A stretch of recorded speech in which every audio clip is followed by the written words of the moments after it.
Estas guidelines sobre a cirurgia não cardíaca dizem respeito à avaliação do risco e ao manejo perioperatório dos doentes que são submetidos à cirurgia não cardíaca. Eu tive a honra de ser um membro desta task force, destas guidelines que, portanto, saíram ontem aqui em Barcelona e que são a atualização das guidelines também da Sociedade Europeia de Cardiologia que tinham sido publicadas em 2009. Ora, desde 2009 até 2014 passaram 5 anos, houve coisas novas e havia necessidade de atualizar estas guidelines. Estas guidelines têm uma grande importância prática porque dizem respeito aos doentes que são submetidos todos os dias a cirurgias, procedimentos cirúrgicos não cardíacos, portanto toda a cirurgia, exceto a cirurgia cardíaca, e têm importância porque são mais de 160 mil procedimentos em doentes que têm risco e o objetivo é melhorar a avaliação deste risco para podermos depois ter estratégias de redução do risco de complicações. Claro que nós aqui incidimos sobre as complicações cardíacas e o objetivo é diminuir a mortalidade e a taxa de infartos do miocárdio, portanto as complicações cardiovasculares. Destes milhares de cirurgias que são realizados por ano na Europa, de cirurgias não cardíacas, a grande maioria não precisa de consulta particular. Portanto, o que é necessário fazer? O que é necessário fazer, e isto é destinado a um público de anestesistas, cirurgiões e cardiologistas. Porquê? Porque na avaliação pré-operatória ela é feita em geral pelos anestesistas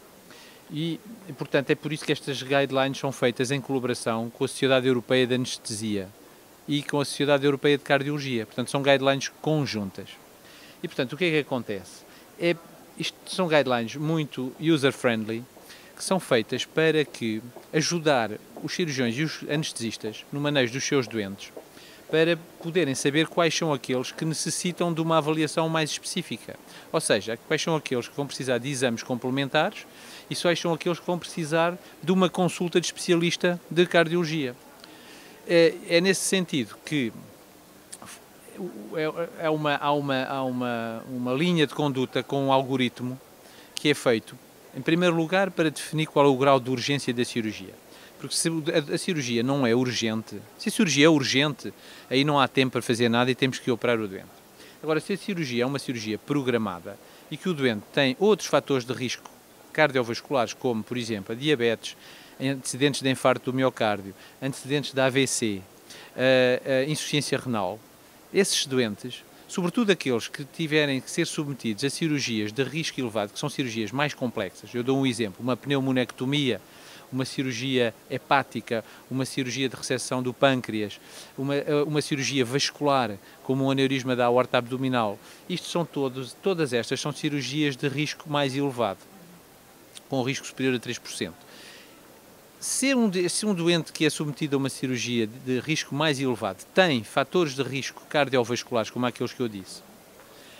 esse doente vai necessitar de uma avaliação mais completa e é aí que o cardiologista vai ser chamado. E, portanto, é definido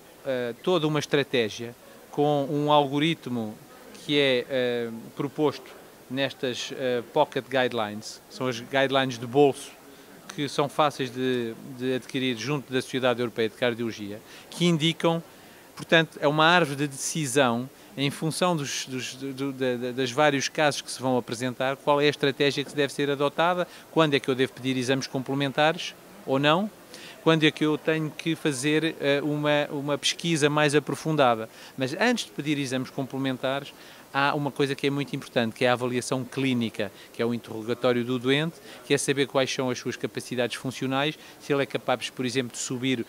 dois lances de escada, que isso dá-nos já uma avaliação das capacidades funcionais e daí vai condicionar muito o risco de complicações pós-operatórias ou não. Um doente que está em forma física é um doente que, à partida, vai ter baixo risco. Um doente que não é capaz de andar porque se cansa,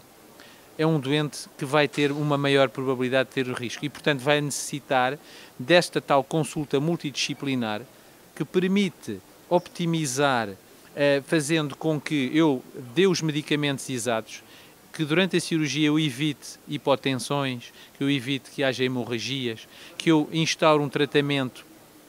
na semana antes, por exemplo, e que, por exemplo, possa ter que parar uma aspirina, possa ter que introduzir um tratamento e que no pós-operatório realize uma vigilância mais apertada. Estas guidelines estão disponíveis na internet, no site da Sociedade Europeia de Cardiologia e apresentam-se as guidelines completas, é possível fazer o download e depois também as guidelines sobre formato de bolso, que são muito práticas porque podemos pôr na bata e que têm os algoritmos de que eu falei, com a estratégia que deve ser adotada e estas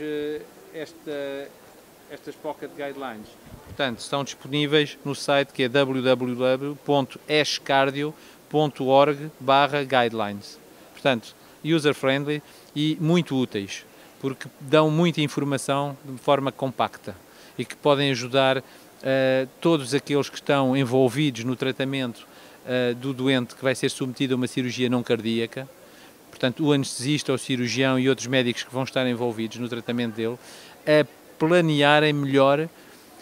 quais são os doentes em que eu tenho que tomar precauções, quais são os doentes que eu tenho que instaurar uma monitorização mais atenta e no pós-operatório também, essa monitorização que se deve às vezes prolongar numa unidade de cuidados intensivos ou não. Portanto, aconselho a sua leitura.